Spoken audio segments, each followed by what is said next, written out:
120 কোটি ভারতীয় এখন ভাসছে ক্রিকেট জোয়ারে। 2024 সালে টি-20 বিশ্বকাপ জয়ের পর তাদের ঘরে এবার চ্যাম্পিয়ন্স ট্রফিও।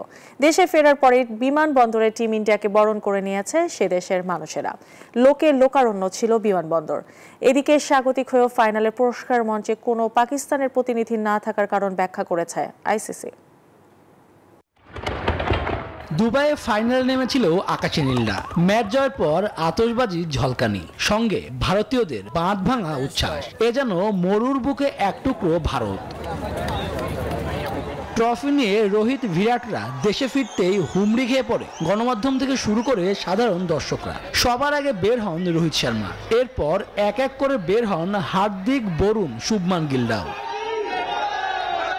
স্বাগতিক হওয়া সত্ত্বেও চ্যাম্পিয়ন্স ট্রফির পুরস্কার মঞ্চে পাকিস্তান ক্রিকেট বোর্ডের কোনো প্রতিনিধি না থাকা নিয়ে চলছে জোর আলোচনা। পিসিবির প্রধান নির্বাহী ও ডিরেক্টর সুমাইর আহমেদ দুবাই স্টেডিয়ামে উপস্থিত থাকার পরও তাকে মঞ্চে আমন্ত্রণ জানানো হয়নি। তবে ভারতের জয় জয়কারে ধোপে টিকছে না এসব। আইসিসির এক কর্মকর্তা সাফ জানিয়েছেন, নিয়ম মেনেই করা হয়েছে সবকিছু। শুভদেব নাথ, নিউজ 24।